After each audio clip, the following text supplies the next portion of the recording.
চাকুরিতে কোটা বাতিলের দাবিতে আন্দোলন, শাহবাগ সহ দেশের বিভিন্ন স্থানে সড়ক ও রেলপথ অবরোধ। কর্মবিরতির তৃতীয় দিনে অচল দেশের সব পাবলিক বিশ্ববিদ্যালয়ে কাল ওবায়দুল কাদেরের সঙ্গে বৈঠক। খালেদা জিয়ার মুক্তির দাবিতে সারা দেশে বিএনপির বিক্ষোভ, নাটোর, পটুয়াখালী ও বাগেরহাটে পুলিশি বাধা। টানা বর্ষণে 3 জেলায় বন্যা পরিস্থিতির অবনতি, নতুন নতুন এলাকা প্লাবিত, ভেঙে পড়েছে সড়ক যোগাযোগ। এবং মুখিয়া রোহিঙ্গা ক্যাম্প থেকে আরসার শীর্ষ কমান্ডার সহ 3 জনকে গ্রেফতার, বিদেশি অস্ত্র ও গোলাবারুদ উদ্ধার। দেখছিলেন দেশ জনপদ সংবাদ শিরোনাম, সঙ্গে আছে আমি জেসিকা আবেদিন।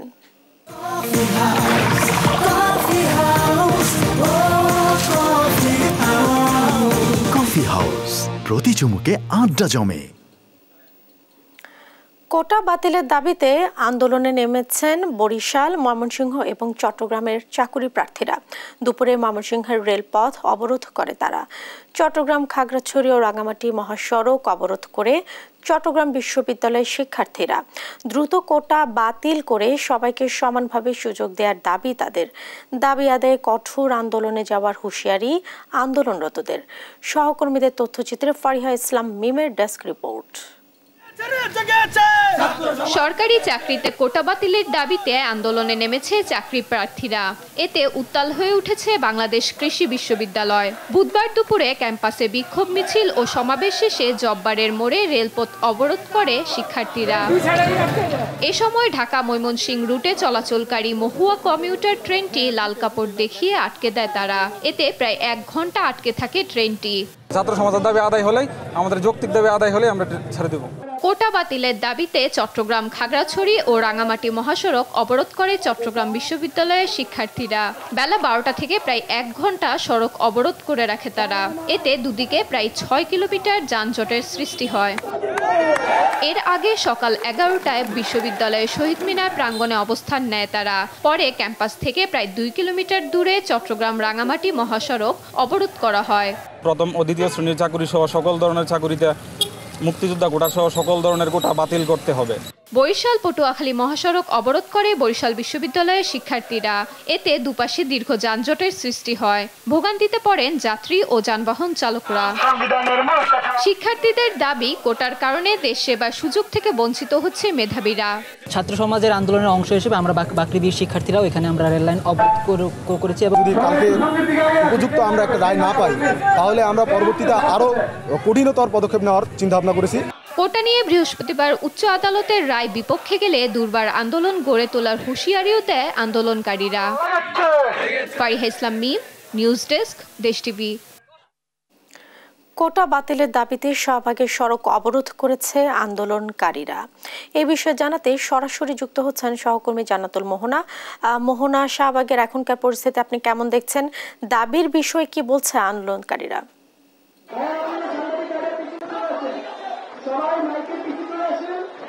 যেমনটি দেখছেন, চারিপাশে ছাত্রছাত্রীরা এবং আন্দোলনরত শিক্ষার্থীরা জড়ো হয়েছে শাহবাগ চত্বরে। এবং আপনারা জানেন যে এই কোটা সংস্কারের আন্দোলন কিন্তু 2018 সালে শুরু হয়েছিল এবং 5 জুনের হাইকোর্টের রায়ের পর কিন্তু শিক্ষার্থীরা যখন হাইকোর্ট রায় দিয়েছেন যে কোটা মুক্তিযোদ্ধা কোটা পুনর্বহাল করা কেন অবৈধ নয়, এ বিষয়ে রায় দিয়েছেন। এরপর থেকেই কিন্তু ছাত্রছাত্রীরা এবং শিক্ষার্থীরা, অর্থাৎ যারা কোটা সংস্কারের পক্ষে, তারা কিন্তু আন্দোলনে দাঁড়িয়ে পড়েন। এবং এই মুহূর্তে শাহবাগ চত্বরে বিশাল মিছিল নিয়ে কিছুক্ষণ আগে ঢাকা বিশ্ববিদ্যালয়ের শিক্ষার্থীরা জড়ো হয়েছেন এবং চারিদিকে কিন্তু অবরোধ সৃষ্টি হয়েছে। এবং চারিদিকে কিন্তু অবরোধের কারণে শাহবাগ মুখী এবং শাহবাগ থেকে বাইরে যাওয়ার যে রাস্তাগুলো,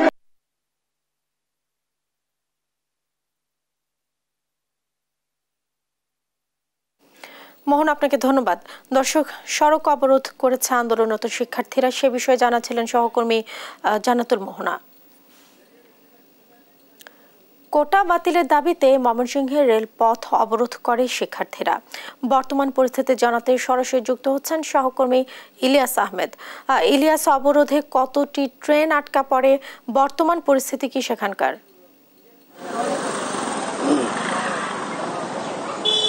আজকে কিন্তু কোটা পদ্ধতি বাতিলের দাবিতে বাংলাদেশ কৃষি বিশ্ববিদ্যালয় ময়মনসিংহে কিন্তু সাধারণ শিক্ষার্থীরা তারা রেলপথ অবরোধ করে এবং প্রায় 1 ঘন্টা কিন্তু তারা আন্দোলন চালিয়ে তারা কিন্তু ভোগান্তির মধ্যে, অর্থাৎ ট্রেন যাত্রীদের কিন্তু অনেকটাই ভোগান্তির মধ্যে তারা ফেলে দেয়। আমি এখন রয়েছি বাংলাদেশ কৃষি বিশ্ববিদ্যালয় জব্বারের মোড়ে রয়েছি।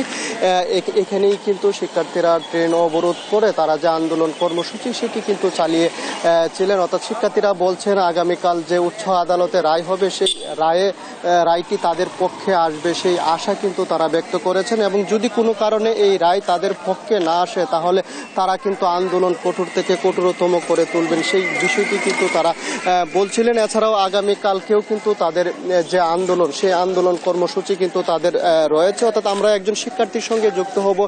আজকে তো রেলপথ অবরোধ করেছেন, আগামীকালকে আপনারা কখন কি আন্দোলন করবেন? আপনারা ইতিমধ্যেই দেখলেন যে বৈষম্য বিরোধী কোটার বিরুদ্ধে আন্দোলনে আমরা আজকে রেলপথ অবরোধ করেছি, 2 ঘন্টার মতো সমাবেশ করেছি। যদি কালকে আমাদের হাইকোর্ট আমাদের পক্ষে রায় না দেয়, অর্থাৎ বৈষম্যের বিরুদ্ধে যদি তারা না থাকে, তাহলে আমাদের আন্দোলন কালকে আরো বেগবান হবে এবং এটা চলতেই থাকবে যতদিন আমরা আমাদের অধিকার বুঝে না পাবো। তো সে পর্যন্ত আমাদের আন্দোলন চলতেই থাকবে। আমরা দেশ নেত্রী শেখ হাসিনার কাছে এইটুকু প্রত্যাশা করতেই পারি যে তিনি মানবতার কন্যা, তিনি অবশ্যই আমাদের পাশে থাকবেন। তিনি সবসময় আমাদের পাশেই থেকেছেন। তো শেষ পর্যন্ত তিনি এবারও আমাদের পাশে থাকবেন ইনশাল্লাহ। ধন্যবাদ। আসলে এই শিক্ষার্থী বলছিলেন যে আগামীকাল যে রায় হবে অর্থাৎ সেই রায়টি কিন্তু সাধারণ শিক্ষার্থীদের পক্ষে আসবেন এবং চাকরিতে যেন কোনো ধরনের বৈষম্য না থাকে সেই বিষয়টি কিন্তু তিনি বলছিলেন। অর্থাৎ আমরা দেখেছি যে সারা দেশের ন্যায় বাংলাদেশ কৃষি বিশ্ববিদ্যালয়ে কিন্তু শিক্ষার্থীদের আন্দোলনে কিন্তু একেবারেই উত্তাল হয়ে উঠেছে এবং সেই আন্দোলনকে কিন্তু তারা আরো বেগবান করবে যদি আগামীকাল কোটা আন্দোলনের যে পদ্ধতি সেই পদ্ধতি যদি তাদের পক্ষে না আসে। অর্থাৎ তারা চাচ্ছেন যে সরকারি চাকরিতে কোনো ধরনের কোঠা থাকবে না এবং বৈষম্য থাকবে না, মেধাবীরা যেন সেখানে স্থান পায় সেই বিষয়টি কিন্তু বলছিলেন। এই ছিল আমার কাছে ময়মনসিংহ থেকে সর্বশেষ তথ্য। ইলিয়াস, আপনাকে ধন্যবাদ। কোটা বাতিলের দাবিতে শাহবাগের সড়ক অবরোধ করেছে আন্দোলনকারীরা। এই বিষয়ে জানাতে আবারও আমরা যুক্ত হচ্ছি আমাদের সহকর্মী জান্নাতুল মোহনার কাছে। মোহনা, শাহবাগের এখনকার পরিস্থিতি কি দেখছেন আপনি, আর দাবির বিষয়ে কি বলছে আন্দোলনকারীরা, কি তথ্য রয়েছে?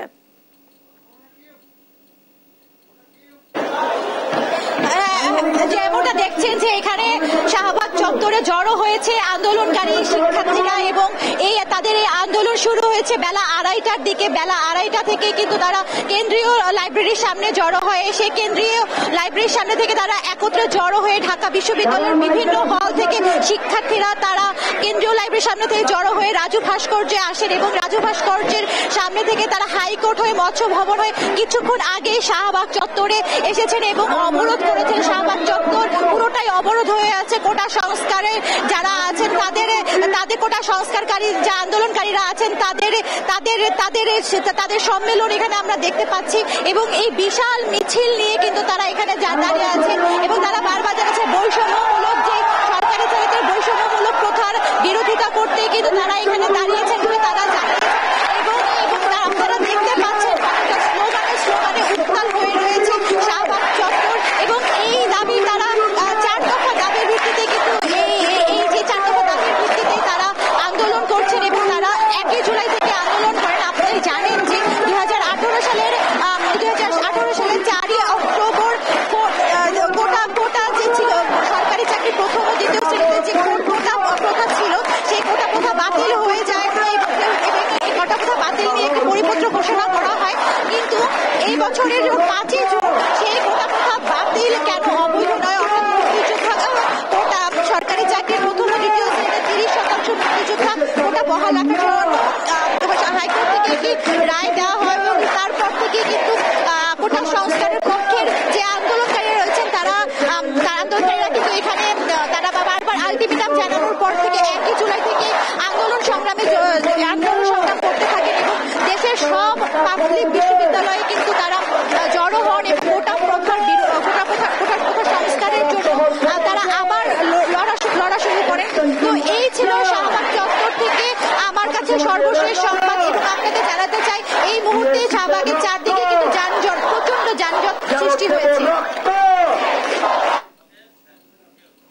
মোহন, আপনাকে ধন্যবাদ। দর্শক, কোটা সংস্কারের পক্ষে আন্দোলন করছে শিক্ষার্থীরা, সে বিষয়ে জানাচ্ছিলেন সহকর্মী জান্নাতুল মোহনা। পেনশনের প্রত্যয় স্কিম বাতিল নিয়ে অর্থমন্ত্রী এবং শিক্ষক নেতাদের পাল্টাপাল্টি বক্তব্যের মধ্যেই আগামীকাল সড়ক পরিবহন ও সেতুমন্ত্রী ওবায়দুল কাদের সঙ্গে বৈঠকে বসেছেন শিক্ষক নেতারা। এদিকে কর্মবিরতির তৃতীয় দিনেও স্থবির দেশের সব পাবলিক বিশ্ববিদ্যালয়। অর্থমন্ত্রীর বক্তব্যের পর দাবি আদায়ে অনশিক্ষকরা। মাজহারুল ইসলামের প্রতিবেদন, জানাচ্ছেন নাফিয়া ফারজানা। নতুন শিক্ষার্থীদের পদচারণায় সড়ক থাকার কথা ছিল প্রাচ্যের অক্সফোর্ড ঢাকা বিশ্ববিদ্যালয়, কিন্তু শিক্ষকদের আন্দোলনের ফলে সেখানে কার্যত অচল দেশের প্রাচীনে বিদ্যাপীঠ। ক্লাস পরীক্ষা বন্ধ থাকায় উদ্বিগ্ন নবাগত শিক্ষার্থী সহ বিশ্ববিদ্যালয়ের সকল শিক্ষার্থী। পড়ালেখা শুরু করব, হঠাৎ করে এখন এইসব কর্মবিরতি চলছে, তো এটা আমাদের জন্য অবশ্যই একটু অসুবিধাজনক হচ্ছে। আমরা আশা করব যেন শিক্ষকদের দাবি মেনে নেওয়া হয় এবং খুব শীঘ্রই যেন আমরা ক্লাসরুমে ফিরে যেতে পারি এবং আগের স্বাভাবিক কার্যক্রমে ফিরে যেতে পারি। প্রত্যয় স্কিম নিয়ে শিক্ষকদের আন্দোলন অযৌক্তিক। অর্থমন্ত্রীর এমন বক্তব্যকে দুঃখজনক আখ্যা দিয়ে শিক্ষক নেতারা বলছেন, দাবি আদায় না হওয়া পর্যন্ত কারো কথাতেই তারা আন্দোলন থেকে সরে যাবেন না। আমাদের ঢাকা বিশ্ববিদ্যালয়ের এক সময়ের শিক্ষক অর্থনীতির, যিনি এই মন্ত্র বর্তমানে মন্ত্রীদের মধ্যে অন্যতম জ্যেষ্ঠ মন্ত্রী, আমরা আপনাকে সম্মান করতে চাই। সহকর্মী হিসাবে দায়িত্বশীল জায়গা থেকে আপনি যেভাবে বলেছেন এটি অযৌক্তিক।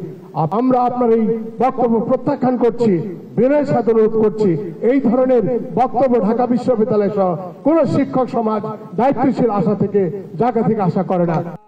এ সময় তারা জাতীয় পেনশন কর্তৃপক্ষের প্রত্যয় স্কিমের ব্যাখ্যাকে শুভঙ্করের ফাঁকি বলেও মন্তব্য করেন। একটা বিজ্ঞপ্তির মাধ্যমে আমাদেরকে অবহিত করবেন, কি কি সুযোগ সুবিধা আবার দিবেন, দেওয়ার মালিক তো আপনারা। এখানে রাষ্ট্র ব্যবস্থায়, নীতি নির্ধারণী ব্যবস্থায় আমাদেরকে সম্মানজনক সে বিষয়টাকে অবহিত করতে হবে। তবে ঢাকা বিশ্ববিদ্যালয়ের শিক্ষক নেতৃত্ব সবসময় বলেছে যে আমরা আন্দোলনের মাধ্যমে বিষয়টা সমাধান করতে চাই। ঢাকা বিশ্ববিদ্যালয়ের শিক্ষক সমিতির সভাপতি বলেন, আন্দোলনরত শিক্ষকদের সাথে আগামীকাল বসার কথা রয়েছে আওয়ামী লীগ সাধারণ সম্পাদকের। তারা আশা করছেন তাদের দাবি দাওয়াগুলো পূরণ হবে।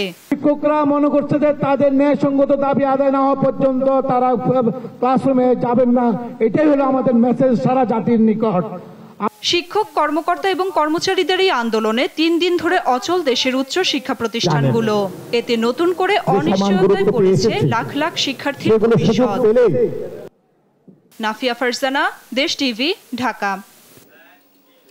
ছাগল কাণ্ডে আলোচনায় আসা সাদেক এগ্রোতে অভিযান চালিয়ে 6টি ব্রাহ্মা জাতের গরু জব্দ করেছে দুর্নীতি দমন কমিশন দুদক। বিস্তারিত জানাতে মোহাম্মদপুর থেকে যুক্ত হচ্ছেন সহকর্মী শাহাদাত নিশাদ। আর নিশাদ, অভিযান নিয়ে আর কি তথ্য রয়েছে আপনার কাছে? ধন্যবাদ আপনাকে। আসলে যেমনটি বলছিলেন, ঠিক 15 লাখ টাকার ছাগল এবং 1 কোটি টাকা দামের গরুর কাণ্ডের পরে কিন্তু সাদেক এগ্রো আলোচনায় আসে এবং মিডিয়ার টক অফ দ্য কান্ট্রি হিসেবে রূপ নেয়। এবং এই ছাগল কাণ্ডে কিন্তু একে একে বিভিন্ন যে দুর্নীতির দায়ে বিভিন্ন কর্মকর্তার তথ্য কিন্তু ফাঁস হতে থাকে। তো আমরা দেখেছি কয়েকদিন আগে সাদেক এগ্রোর যে খামারটি রয়েছে, ফার্ম, সেখানে আমরা দেখেছি অবৈধ স্থাপনার কারণে, অর্থাৎ সিটি কর্পোরেশনের যে জায়গা, সে জায়গায় তাদের স্থাপনা থাকার কারণে সেখানে সেটি কিন্তু উচ্ছেদ করা হয়েছে। এবং একই সাথে সাদেক এগ্রোর কিন্তু সম্পর্কে কিন্তু বেশ কয়েকটি তথ্য আমরা যেগুলো জেনেছি পরবর্তীতে একে একে বেরিয়ে আসে। অর্থাৎ যে গরুগুলো বাংলাদেশে আমদানি নিষিদ্ধ, সেই গরুগুলো কিন্তু সাদেক এগ্রো আমদানি করেছে। এবং আজকে যে দুদকের অভিযান, সেই অভিযান সম্পর্কে যদি আমরা একটু জানিয়ে রাখি, ঠিক 2021 সালে বার্মা জাতের যে গরু, সেখানে তখন 11টি গরু এই সাদেক এগ্রো আমদানি করেছিল। এবং সেই গরুগুলো কিন্তু 2021 সালে যে এয়ারপোর্ট কাস্টমস রয়েছে, সেই কাস্টমসে কিন্তু আটক করা হয়। এবং আটক করার পরে সেটি প্রাণী সম্পদ অধিদপ্তরের তত্ত্বাবধানে কিন্তু বিমানবন্দর যে কাস্টমস আছে তারা সেটি হস্তান্তর করে। এবং হস্তান্তর করার পরে এইটিকে কিন্তু যে প্রাণী সম্পদ অধিদপ্তর 280 টাকা কেজি দরে, অর্থাৎ প্রায় সব মিলিয়ে ভ্যাট ট্যাক্স মিলিয়ে 300 টাকা কেজি দরে কিন্তু বিক্রি করার কথা ছিল, কেজি মাংস বিক্রি করার কথা ছিল। এবং সেটি কিন্তু যখনই ডেইরি ফার্ম অ্যাসোসিয়েশনের মাধ্যমে কিন্তু এটি বিক্রির কথা ছিল এবং তারপরে ডেইরি ফার্ম অ্যাসোসিয়েশন থেকে এই সাদেক এগ্রোর যে কর্ণধার ইমরান তিনি সেগুলো কিন্তু কিনে নেন এবং কিনে নিয়ে পরবর্তীতে সেই গরুগুলো যে 6টি গরু তার মধ্যে একটি গরুকে 1 কোটি টাকা দামে বিক্রির তিনি উদ্যোগ নিয়েছেন এবং সেটি নিয়েই মূলত আলোচনা সৃষ্টি হয়েছে এবং এই গরুগুলো কিন্তু বাংলাদেশে যেহেতু নিষিদ্ধ সেই ক্ষেত্রে দুদক এখানে তাদের যে বেড়িবাঁধ এলাকায় তাদের আরেকটি খামার রয়েছে এবং সেই খামারে দুদক অভিযান করেছে এবং সেই অভিযানে তাদের যে এই তথ্য গ্যাপ এবং তাদের যে অনিয়ম সেই অনিয়মের জন্য কিন্তু এই যে 6টি গরু সেখানে তারা এই 6টি গরুর সন্ধান পেয়েছে এবং 6টি গরুর সন্ধান নিয়ে ইতিমধ্যেই তারা দুদক এখানে অবস্থান করছে এবং পরবর্তীতে আসলে এগুলো কি করা হবে সেই বিষয়ে এখনো কোনো তথ্য আমাদেরকে জানানো হয়নি। তারপরে হয়তো আমরা জানবো যে এই যেহেতু বার্মাজাতে এই গরুগুলো বাংলাদেশের নিষিদ্ধ এবং সাদেক এগ্রো অনিয়মের মাধ্যমে এগুলো কিন্তু এখানে রেখেছে সেই ক্ষেত্রে এগুলো কি ব্যবস্থা করবে সেটি প্রাণী সম্পদ অধিদপ্তর থেকে কর্মকর্তারা এসেছেন এবং তারা আমাদেরকে জানাবেন। তো এই ছিল মোহাম্মদপুর থেকে আমার কাছে থাকা সবশেষ খবর। নিশাদ আপনাকে ধন্যবাদ। দর্শক, সাদেক এগ্রোতে অভিযান চালিয়েছে দুর্নীতি দমন কমিশন দুদক, সে বিষয়ে জানাচ্ছিলেন সহকর্মী শাহাদাত নিশাদ। ৭৫তম প্রতিষ্ঠা বার্ষিকী উপলক্ষে হেমায়তপুর বাস স্ট্যান্ড এলাকায় আলোচনা সভা আয়োজন করেছে ঢাকা জেলা আওয়ামী লীগ। সেখান থেকে সরাসরি যুক্ত হচ্ছেন সহকর্মী নিয়াজ মোর্শেদ। নিয়াজ, আলোচনার সভার সার্বিক অবস্থা আমাদের জানাবেন। ধন্যবাদ আপনাকে। যেমনটি বলছিলেন, আজকে কিন্তু আপনার ঢাকা জেলা আওয়ামী লীগের পক্ষ থেকে সাভার যে হেমায়তপুর বাস স্ট্যান্ড রয়েছে সেই বাস স্ট্যান্ডে আপনার আওয়ামী লীগের যে ৭৫তম প্লাটিনাম জন্মজয়ন্তী সেই জন্মজয়ন্তী উপলক্ষে কিন্তু আলোচনা সভার আয়োজন করেছে। যদিও এটি বিকেল ৩টা নাগাদ এটি শুরু হওয়ার কথা ছিল, কিন্তু আমরা দেখেছি ৩টার আগে থেকেই এই স্থানটি কিন্তু আপনার যে ইউনিয়ন এবং ওয়ার্ড পর্যায়ে যারা নেতাকর্মী রয়েছে তারা কিন্তু এসে আপনার ভিড় জমিয়ে ফেলেছে এবং প্রায় সাভার যে বাস স্ট্যান্ড যে হেমায়তপুর যে বাস স্ট্যান্ড রয়েছে এই বাস স্ট্যান্ডের প্রায় বহুদূর পর্যন্ত কিন্তু আসলে আপনার যে আওয়ামী লীগের যারা নেতাকর্মী রয়েছে তারা কিন্তু অনেক দূর পর্যন্ত কিন্তু আপনাদের এই আলোচনা স্থলটি কিন্তু আসলে একটা জনসভায় পরিণত করে ফেলছে এবং এখানে কিন্তু আপনার বিভিন্ন নেতৃবৃন্দ ইউনিয়ন এবং ওয়ার্ড আওয়ামী লীগের এবং সাথে কেন্দ্রীয় নেতৃবৃন্দ কিন্তু অনেকেই এখানে এসেছেন এবং সেই সাথে সাথে কিন্তু আপনার এই আজকে কিন্তু এই আলোচনা সভা কিন্তু আপনার এর আগে কিন্তু ঢাকায় হয়েছে এবং ঢাকার বাইরে কিন্তু এটি কিন্তু আজকে কিন্তু প্রথম আলোচনা সভা ঢাকা জেলা আওয়ামী লীগের পক্ষ থেকে এবং এই আলোচনা সভায় কিন্তু কিছুক্ষণ পরে আপনার আওয়ামী লীগের যে সাধারণ সম্পাদক ওবায়দুল কাদের তিনি এখানে উপস্থিত হবেন এবং তিনি এসে এখানে বক্তব্য রাখবেন। এই আলোচনা সভা কিন্তু আমরা জানি যে এরপর থেকে কিন্তু আসলে সারা বাংলাদেশই হবে এবং সারা বাংলাদেশে যে আলোচনা সভাগুলো হবে সেগুলো কিন্তু প্রধানমন্ত্রী কিন্তু আসলে আপনার অংশগ্রহণ করারও কিন্তু কথা রয়েছে এবং সেই সাথে কিন্তু আপনার বিভিন্ন জেলা এবং উপজেলায় কিন্তু আসলে এই আলোচনা সভাগুলো হবে। এই বছর কিন্তু সারা বছরই কিন্তু আসলে আপনার এই আলোচনা সভাগুলো আপনার বিভিন্ন উপজেলা বা জেলা পর্যায়ে কিন্তু আসলে আয়োজন করার কিন্তু কথা রয়েছে।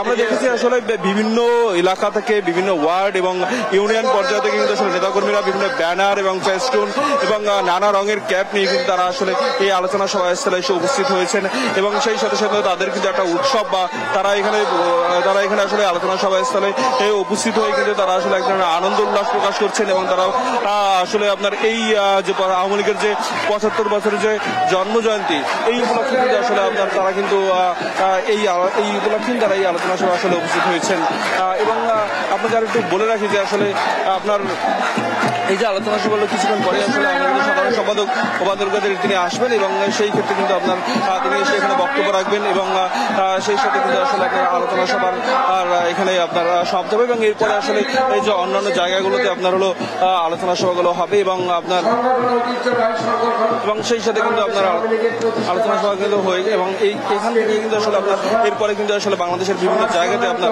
এই আলোচনা সভাগুলো কিন্তু আপনার বিভিন্ন জায়গায় কিন্তু অনুষ্ঠিত হবে। পরে এই ছিল আমার কাছে আলোচনা সভা থেকে সাভার হেমায়তপুর বাস স্ট্যান্ড থেকে সর্বশেষ তথ্য। নিয়াজ, আপনাকে ধন্যবাদ। দর্শক, জেলা আওয়ামী লীগের পক্ষ থেকে আলোচনা সভা চলছে সে বিষয়ে জানাচ্ছিলেন সহকর্মী নিয়াজ মোর্শেদ।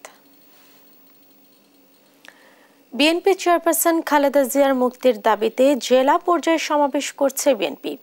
এর মধ্যে নাটোর ও পটুয়াখালীতে হামলার ঘটনা ঘটেছে। দলের সিনিয়র যুগ্ম মহাসচিব রুহুল কবির রিজভী অভিযোগ করেছেন, গুম খুন নির্যাতনের মধ্য দিয়ে সরকার আবারও দেশে ভীতিকর পরিবেশ তৈরি করতে চাইছে। আরও জানাচ্ছেন সাইফুল রিপন। বিএনপি চেয়ারপারসন খালেদা জিয়ার মুক্তির দাবিতে নাটোরের আলাইপুরস্থ জেলা বিএনপির অস্থায়ী কার্যালয়ের সামনে আয়োজিত সমাবেশে হামলা চালায় যুবলীগের নেতাকর্মীরা। এ সময় বেশ কয়েকটি ককটেল বিস্ফোরণের ঘটনা ঘটে।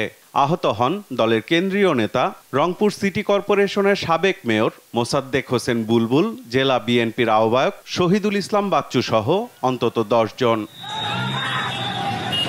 বিএনপির সমাবেশকে কেন্দ্র করে পটুয়াখালী শহরের হোটেল আল কায়সারের পেছনে বিএনপি নেতাকর্মীদের ওপর হামলা চালায় দুর্বৃত্তরা।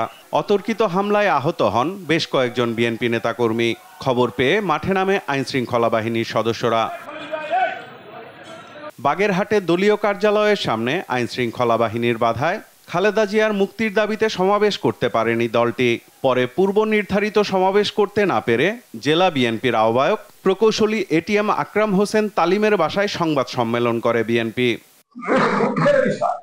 বাগেরহাটে আমরা কোন প্রোগ্রাম দীর্ঘদিন আমরা করতে পারি, যদি একটা সাধারণ আমাদের আহ্বায়ক কমিটির মিটিংও ডাকি আমাদের অফিসে, আমরা পুলিশে আমাদের যে অফিসে খালেদা জিয়ার মুক্তির দাবিতে কিশোরগঞ্জে শান্তিপূর্ণ সমাবেশে বিএনপি নেতারা দাবি করেন, বন্দী অবস্থায় খালেদা জিয়ার কিছু হলে তার দায় নিতে হবে সরকারকে। একজন মায়ের সন্তান হিসাবে আরেক মায়ের কাছে আকুল আবেদন, মিথ্যা মামলায় হিংসার বশবর্তী হয়ে আমাদের মাকে আর কারাগারে আটক রেখেন না। যদি অতি সত্বর মুক্তি না দেন, কোন দুর্ঘটনা ঘটে এই দায়িত্ব শুধু আপনাকেই বহন করতে হবে। দুপুরে সংবাদ সম্মেলন করে বিএনপির সমাবেশে হামলা ও বাধার নিন্দা জানান দলের সিনিয়র যুগ্ম মহাসচিব রুহুল কবির রিজভী। জনগণের পক্ষে কোনো আওয়াজ তুললে পরেই তারা যেন ফিট হয়ে যায়, অজ্ঞান হয়ে পড়ে, এই কারণে পুলিশকে লেলিয়ে দেয়, এই কারণে দলীয় সন্ত্রাসীদেরকে লেলিয়ে দেয়। আমি এর তীব্র নিন্দাই শুধু জানাচ্ছি না, ঘৃণাই শুধু জানাচ্ছি না, প্রতিটি অপকর্মের দায় তাদেরকে নিতে হবে। সাইফুল রিপন, দেশ টিভি, ঢাকা। এ যেন রক্ষকই ভক্ষক। সরকার যখন বন রক্ষায় বদ্ধপরিকর, ঠিক সেই মুহূর্তে বনের কিছু অসাধু কর্মকর্তা উজাড় করছে বনভূমি।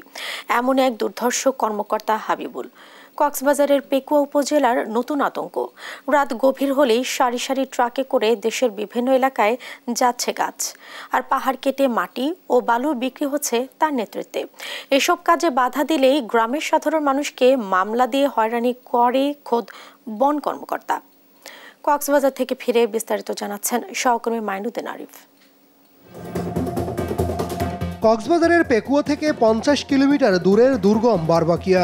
ছোট বড় অসংখ্য পাহাড় আর গহীন ঘন জঙ্গলে ঘেরা 15,000 একর জায়গা নিয়ে এই বনভূমি, যেখানে রয়েছে বন বিভাগের টইটং, বারবাকিয়া ও পহরচাঁদা নামে 3টি বিট। এই বন অঞ্চলের দেখভালের দায়িত্বে তিনি হয়ে উঠেছেন বন খেকো। বারবাকিয়ার এই রেঞ্জ প্রধানের নাম হাবিবুল হক। তার ভয়ে তটস্থ স্থানীয় বাসিন্দারা। বনের বড় বড় গাছ আর পাহাড়ের বালু এবং মাটি রাতের আধারে দেশের বিভিন্ন এলাকায় পাঠিয়ে দেওয়ার সিন্ডিকেটের প্রধান হাবিবুল। তার নেতৃত্বেই গভীর রাতে চলে এই অপকর্ম। কাজে বাধা দিলেই পাহাড়ে বসবাস করা বাসিন্দাদের উপর নেমে আসে মামলার খড়গ। বালু তার গাড়ি 500 টাকা 1000 টাকা লয়, আর বাদ আগে তুলিবার আগে দিতে তারা টাকা হাই বেলায়। শুধু তাই নয়, রেঞ্জ কর্মকর্তার নির্দেশে কাঠের এবং বালু ট্রাক থেকে তোলা হয় চাঁদা। গাড়ি বেঁধে 1000 থেকে 5000 টাকা করে চাঁদা তোলা হয়। সবগুলো গাছ কাটিয়ে নিয়ে গেছে। আমরা মনে করছি এরা যদি এগুলো সুযোগ সুবিধা না দেয়, এগুলো গাড়ি নিয়ে এখানে পাহাড়ের ভিতর গাড়ি নিয়ে কিরকম করে ঢুকবে। গাছের গাড়ি একটা আছে চলে, কেউ গাড়ি কার অসুবিধা নাই। এইটা ছাড়ে দাও, 1000 টাকা নে, 5000 টাকা নে, 2000 টাকা নে। হাবিবুলের ইশারাতেই পাহাড়ের বালু ও মাটি বিক্রি হচ্ছে দেদারসে। তার নির্দেশেই পাহাড় থেকে 4 লাখ ঘনফুট বালু উত্তোলন করেন স্থানীয় বালু ব্যবসায়ী জাকির হোসেন।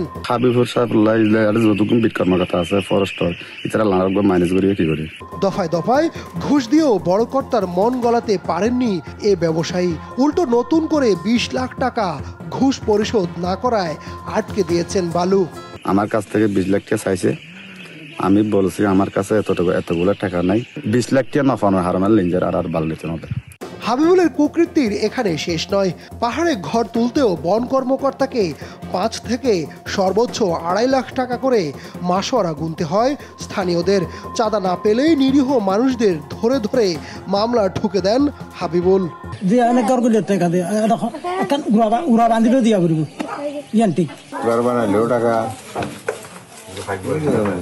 একটা যদি টিউবওয়েল বসাই এখানেও টাকা লাখ দেড় লাখ টাকা দিলাম লেখা নিল গভর্নমেন্টে যতবার আসে ততবার টাকা খুঁজে না হলে করতে দেয় না। বন দেখাশোনা ও পরিচর্যায় সরকারি কর্মকর্তা কর্মচারীরা নিয়োজিত থাকলেও জোরপূর্বক বিনা পারিশ্রমিকে এই কাজে বাধ্য করা হয় স্থানীয় বাসিন্দাদের। একদিন বেতন ছাড়া বিয়ার হিসাবে বেতন হবে আর ব্যাকিং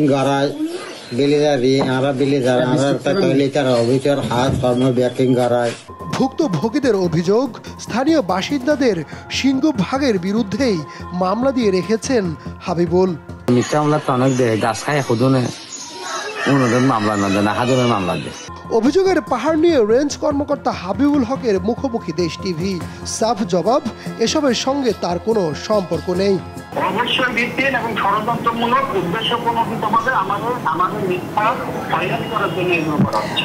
চাকুরির বিধিমালা ভঙ্গ করে বন কর্মকর্তার এমন অনিয়মের প্রমাণ পেলে ব্যবস্থা নেওয়ার আশ্বাস বন ও পরিবেশ মন্ত্রীর। আমরা কাউকে ছাড় দেব না, এবং তবে সেটা তদন্ত সাপেক্ষে। কেউ অভিযোগ করলেই যে আমরা ব্যবস্থা নেব তেমন না, তবে আমরা অভিযোগ যদি তদন্ত করে আমরা সেই ধরনের কোনো তথ্য পাই অবশ্যই আমরা ব্যবস্থা নেব, এখানে কোনো ছাড় নাই। মাইনুদ্দিন আরিফ, দেশ টিভি, ঢাকা। কয়েকদিনের টানা বর্ষণে ফেনী, কুড়িগ্রাম, মৌলভীবাজার সহ দেশের বিভিন্ন অঞ্চলে বন্যা পরিস্থিতির অবনতি ঘটেছে। নতুন করে প্লাবিত হচ্ছে রাস্তাঘাট, দোকানপাট, ফসলি ক্ষেত, বাড়িঘর সহ গ্রামের পর গ্রাম। এতে ভোগান্তিতে পড়েছেন লাখ লাখ মানুষ। অন্যদিকে গেল দুদিন বৃষ্টিপাত না হওয়ায় সুনামগঞ্জে কমতে শুরু করেছে পানি। সহকর্মীদের পাঠানো তথ্যচিত্রে টুম্পা আফরোজের ডেস্ক রিপোর্ট। গত কয়েকদিনের অতিবৃষ্টিতে সারা দেশে বিভিন্ন জেলায় বন্যা পরিস্থিতির সৃষ্টি হয়েছে। পানিতে রাস্তাঘাট, ফসলি জমি, বাড়িঘর সহ প্লাবিত হয়েছে গ্রামের পর গ্রাম। ফেনীতে মুহুরী নদীর বাঁধের ৬টি স্থান দিয়ে লোকালয়ে ঢুকছে পানি। ফুলগাজী উপজেলার অংশে নতুন করে আরও ২টি স্থান ভাঙনে ২ উপজেলার ১৫টি গ্রাম প্লাবিত হয়েছে। ভেসে গেছে পুকুরের মাছ, আবাদি জমির ফসল, নষ্ট হয়েছে ঘরবাড়ি, রাস্তাঘাট। মুহুরী নদীর ভাঙি ব্যাগ, দোকান হাল, ব্যাগ সব মালসা ব্যাগ লই গেছে। বন্যা বহুত ক্ষতিকর। এ পর্যন্ত পানি বারবার উঠে এখানে। এর থেকে পর্যন্ত বৃত্তবাজা মানে এই জায়গা ১০০ কোটি টাকার লোকসান হয় মানে খালি এই জায়গাটা। পানি উন্নয়ন বোর্ডের নির্বাহী প্রকৌশলী জানান, মুহুরী ও কহুয়া নদীর পানি বর্তমানে বিপদসীমার ওপর দিয়ে প্রবাহিত হচ্ছে। নদীর বাঁধ ভেঙে লোকালয়ে পানি ঢুকে ২ উপজেলার ১০ হেক্টর আউশ, ৫.৫ হেক্টর গ্রীষ্মকালীন সবজি ও ১২.৫ হেক্টর জমির আমন বীজতলার ক্ষতি হয়েছে।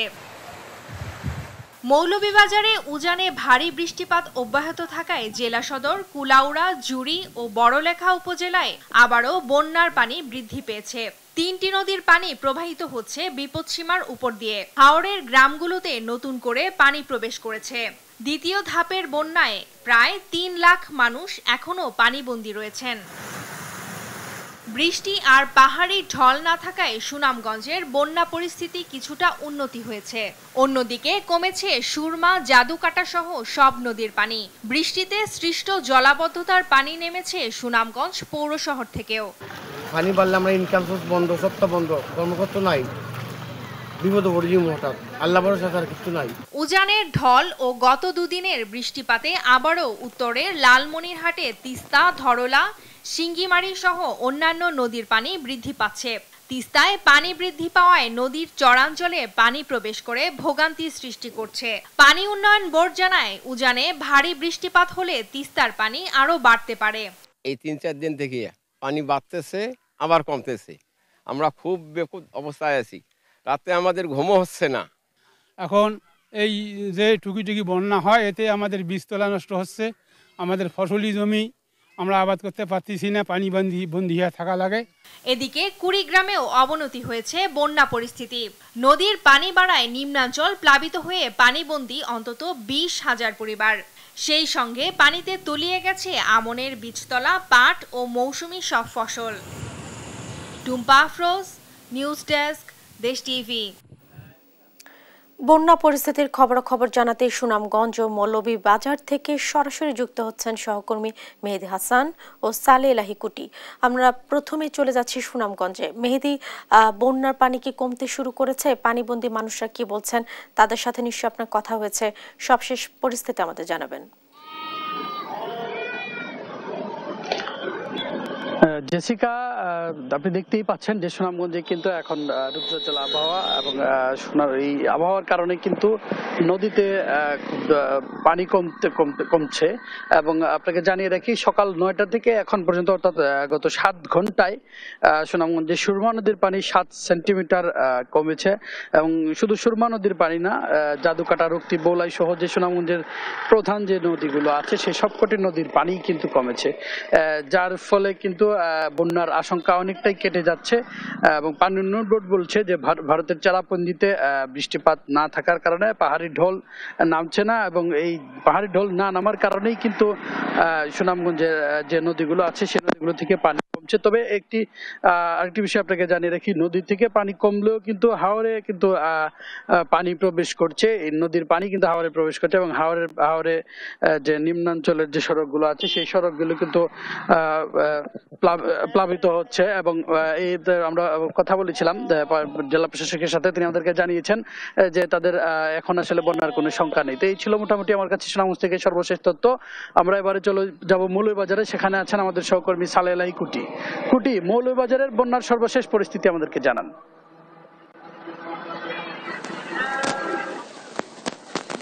মৌলভীবাজারের যে বন্যার পরিস্থিতি যদি বলি, তবে মৌলভীবাজারের উজানে ভারী বৃষ্টিপাতের কারণে মৌলভীবাজারে বিশেষ করে মনু নদী চাঁদনীঘাট পয়েন্টে 50 সেন্টিমিটার বিপদসীমার উপর দিয়ে প্রবাহিত হচ্ছে। যদিও মনুর রেলওয়ে ব্রিজ পয়েন্টে 25 সেন্টিমিটার নিচ দিয়ে প্রবাহিত হচ্ছে, কিন্তু এই 50 সেন্টিমিটার উপর দিয়ে প্রবাহিত হওয়ার কারণে মৌলভীবাজার পৌরসভার 1 নম্বর ওয়ার্ডের সৈয়ারপুর এলাকার নিম্নাঞ্চল এবং 6 নম্বর ওয়ার্ডের বরাট এলাকার নিম্নাঞ্চল অনেকটাই প্লাবিত হয়ে গেছে। সেই সাথে মৌলভীবাজারের যে জুরি নদী যেটি আছে সেটি এখন পর্যন্ত সেই ঈদের পর থেকে যে 161 সেন্টিমিটার বিপদসীমার উপর দিয়ে প্রবাহিত হচ্ছিল, আজও সেই অবস্থায় প্রবাহিত হচ্ছে, যার কারণে হাকালুকি হাওর পাড়ের যে 3টি উপজেলা আছে সেই 3টি উপজেলায় মানুষ এখন পর্যন্ত প্রায় 2 লক্ষাধিকের অধিক মানুষ পানিবন্দী হয়ে আছেন।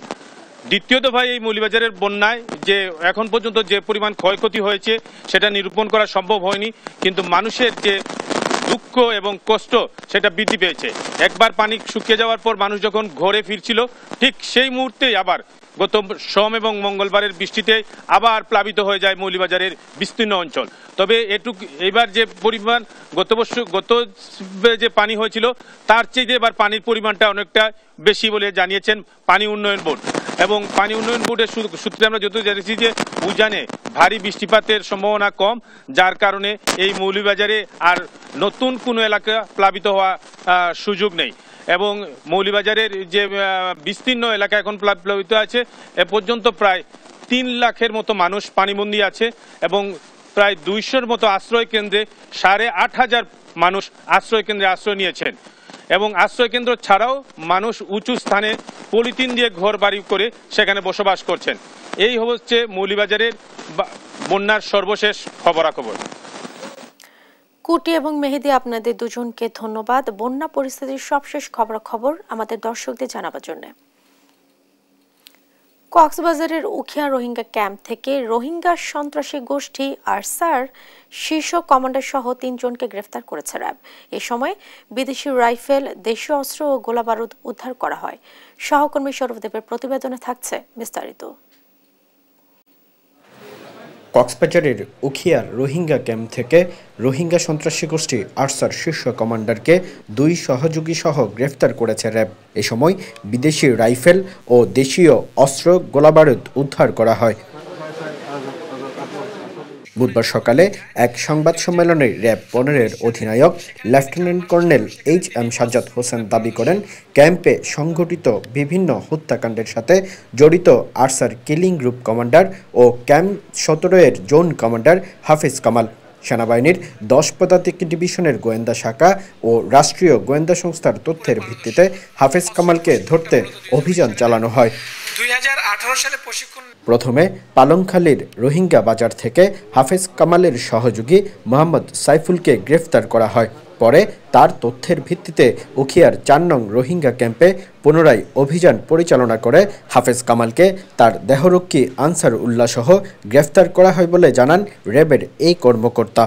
এই হাফেজ কামালের নির্দেশে বা তার সংগঠনের এই বিভিন্ন ধরনের যে অপরাধমূলক কর্মকাণ্ড সেটা সংগঠিত হয়েছিল এবং আমরা তার অধীনে বেশ কিছু অস্ত্র এবং তার যে সদস্য 10 থেকে 12 জন তার গ্রুপের সদস্য এবং তাদের কাছে বেশ কিছু অস্ত্র রয়েছে। আমরা গতকাল 2টি অস্ত্র সহকারে তাকে আইনের আওতায় নিয়ে আসছি এবং তার সহযোগী 2 জনকে আমরা আইনের আওতায় নিয়ে আসতে সক্ষম হই।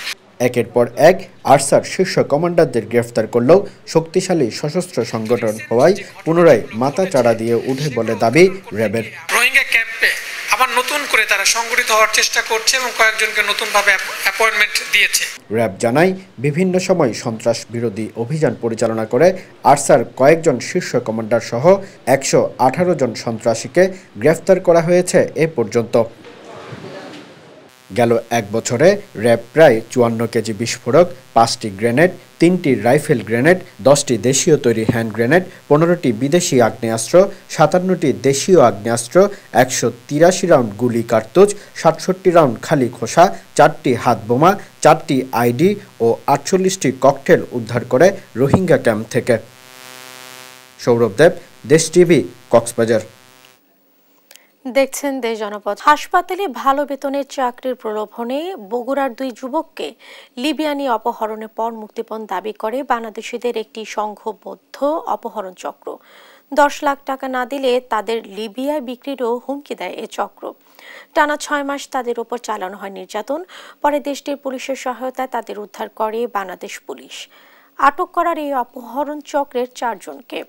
বিদেশে সংঘবদ্ধ এই চক্রের বিস্তারিত জানাচ্ছেন সহকর্মী সঞ্জু রায়। ভাগ্য বদলের আশায় গেল বছরের ডিসেম্বর ও এ বছরের জানুয়ারি মাসে 11 লাখ টাকা দালাল রূপী দূরসম্পর্কের এক আত্মীয়ের হাতে দিয়ে মধ্যপ্রাচ্যের দেশ লিবিয়ায় পাড়ি জমান বগুড়ার কাহালু কাজীপাড়ার দরিদ্র রিকশা চালক আমিনুল ইসলামের 2 ছেলে পাপ্পু ও সাইদ খন্দকার। কথা ছিল হাসপাতালে ভালো বেতনে চাকরি দিবে, কিন্তু 2 মাসের মাথায় 2 ভাইকে অপহরণ করে আটকে রাখা হয় লিবিয়া ত্রিপোলির মদিনা আর আজদাবিয়া জামাশোনাকিয়া শহরে। দিনের পর দিন অমানসিক নির্যাতনের পর 2 যুবকের পরিবারের কাছে দাবি করা হয় 10 লাখ টাকা মুক্তিপণ। আর এই পুরো ঘটনা ঘটায় লিবিয়ায় অবস্থানরত বাংলাদেশি একটি অপহরণ চক্র। লিবিয়ায় অপহৃত ওই যুবককে উদ্ধারের পর মঙ্গলবার দুপুরে বগুড়া পুলিশ সুপার কার্যালয়ের প্রেস ব্রিফিংয়ে উঠে আসে লিবিয়ায় প্রবাসীদের এই সংঘবদ্ধ পাচার চক্রের বর্ণনা। সে বলছে আমি নিরাপদ বোর্ড করছি, এটা বলেছে, এবং লোকেশনটা আমরা দিচ্ছি না আর কি। এই মুহূর্তে আমরা দূতাবাসে যোগাযোগ করব বাংলাদেশের মাধ্যমে, পররাষ্ট্র মন্ত্রণালয় অবশ্যই এটা লিবিয়ার দূতাবাসে যোগাযোগ করে হবে এবং তাকে দ্রুততম সময় বাংলাদেশে এনে তাকে যেন সুস্থ সবলভাবে আমরা পেতে পারি, উদ্ধার করতে পারি, সেটা আমাদের এখন পরবর্তী লক্ষ্য। ভুক্তভোগীদের পরিবার গত 8 জুন দুপচাচিয়া থানায় মামলা দায়েরের পর পুলিশি হস্তক্ষেপে গত 23 জুন দেশে ফেরে অপহৃত যুবক সাইদ খন্দকার। এছাড়া লিবিয়ায় নিরাপদ স্থানে নেওয়া সম্ভব হয়েছে অপহৃত আরেক ভাই পাপ্পু খন্দকারকেও। 2-3 দিন পর খাবার দিত, আপনার একটা করে খবর দিত, খাবার কাজ কোনো কিছুই দিত না, তাকে অনেক অত্যাচার করতো, আবার হুমকি দিত, টাকা পয়সা চাইতো, অনেক কিছু করতো। তার আমাকে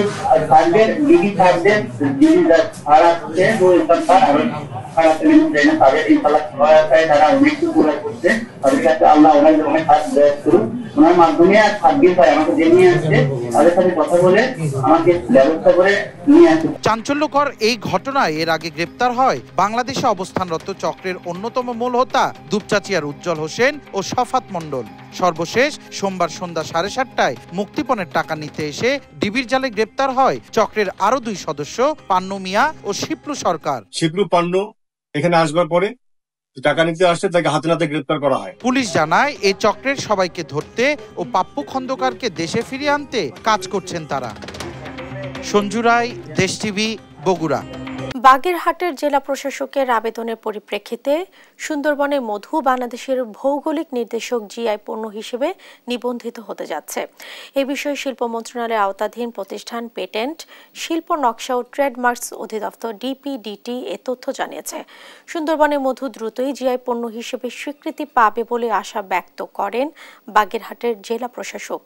আর জিআই স্বীকৃতি পেলে মধুর চাহিদা বাড়বে বলেও জানান বন কর্মকর্তারা। বাগেরহাট প্রতিনিধি এস সোহানের পাঠানো প্রতিবেদন জানাচ্ছেন নাইমুল হাসিব। সুন্দরবনের মধু বাংলাদেশের ভৌগোলিক নির্দেশক জিআই পণ্য হিসেবে নিবন্ধিত হতে যাচ্ছে। 30 জুন শিল্প মন্ত্রণালয়ের আওতাধীন প্রতিষ্ঠান পেটেন্ট, শিল্প নকশা ও ট্রেডমার্কস অধিদপ্তর ডিপিডিটি এ তথ্য জানিয়েছে। এ বিষয়ে বাগেরহাটের জেলা প্রশাসকের আবেদন পর্যালোচনা করে প্রাপ্ত তথ্য জার্নাল আকারে প্রস্তুত করে বিজি প্রেসে পাঠানো হয়েছে। জার্নাল প্রকাশের তারিখ থেকে 2 মাস সময়ের মধ্যে তৃতীয় কোনো পক্ষের আপত্তি বা বিরোধিতা না পাওয়া গেলে পণ্যটিকে ভৌগোলিক নির্দেশক পণ্য হিসেবে নিবন্ধন দেয়া হবে। জানা যায় বাগেরহাটের জেলা প্রশাসক 2017 সালের আগস্ট মাসে সুন্দরবনের মধুকে জিআই পণ্য হিসেবে নিবন্ধনের আবেদন দাখিল করে। ডিপিডিটি ওই আবেদন পরীক্ষা শেষে আবেদনে উল্লেখিত বিষয়ে আরও অন্যান্য প্রয়োজনীয় তথ্য দেওয়ার জন্য আবেদনকারীকে অনুরোধ জানায়। ডিপিডিটির অনুরোধের পরিপ্রেক্ষিতে সুন্দরবনের মধুর পুষ্টিগুণ বিষয়ে বিএসটিআই একটি পরীক্ষা প্রতিবেদন প্রস্তুত করে ডিপিডিটিকে পাঠায়। বাগেরহাটের জেলা প্রশাসক জানান, নানা প্রক্রিয়া সম্পন্ন ও তথ্য সরবরাহ করার পরে সুন্দরবনের মধুকে ভৌগোলিক নির্দেশক পণ্য হিসেবে জার্নাল প্রকাশের উদ্যোগ নিয়েছে ডিপিডিটি। সুন্দরবনের মধু দ্রুতই জিআই পণ্য হিসেবে স্বীকৃতি পাবে বলেও আশা ব্যক্ত করেন তিনি। জিআই পণ্য অন্তর্ভুক্ত হওয়া মানে এই পণ্যটির একটি আন্তর্জাতিক একটি মান থাকবে এবং আমাদের একই সাথে গর্বে নিজেদের পণ্য এবং মানুষের কাছে এটি ভালোভাবে এটি সম্মানিত হবে এবং মানুষ কিন্তু তখন এটি গ্রহণ করতে বা ব্যবহার করতে এটি কিন্তু স্বাচ্ছন্দ্য বোধ করবে। সুন্দরবনের মধুর জিআই স্বীকৃতি একটি গর্বের বিষয়। এতে মধুর চাহিদা বাড়বে বলেও জানান সুন্দরবনের পূর্ব বন বিভাগের এই কর্মকর্তা। জিআই পণ্য হিসেবে প্রথমে স্বীকৃতি পেলে আমরা বুঝতে পারবো যে এটা আমাদের প্রোডাক্ট, আমাদের এখানকার প্রাকৃতিক প্রোডাক্ট এবং সেটা মানে আপনার এটা অন্য কোথাও প্রোডাক্ট না, এটা জেনুইননেস নিয়ে আমাদের এটা সিউরিটি থাকবে। সাধারণত একটি নির্দিষ্ট উৎপত্তি স্থলের কারণে কোনো পণ্যের গুণগত মান নিয়ে খ্যাতি তৈরি হলে তাকে জিআই পণ্য হিসেবে স্বীকৃতি দেয় সরকার। নিউজ ডেস্ক, দেশ টিভি। এই ছিল এখনকার দেশ জনপদ সংবাদ। পরের বুলেটিন দেখার আমন্ত্রণ রইল। এছাড়া দেশ টিভির সর্বশেষ সব খবর পেতে ভিজিট করুন www.desh.tv। ফেসবুকে আমাদের সঙ্গে যুক্ত থাকুন দেশ টিভি অথবা দেশ টেলিভিশন পেজে। এছাড়াও সর্বশেষ সব ভিডিও পেতে ইউটিউবে আমাদের হ্যান্ডেল @দেশ টেলিভিশন অথবা @দেশ টিভি নিউজ লিখে সার্চ করুন। ধন্যবাদ সাথে থাকার জন্য।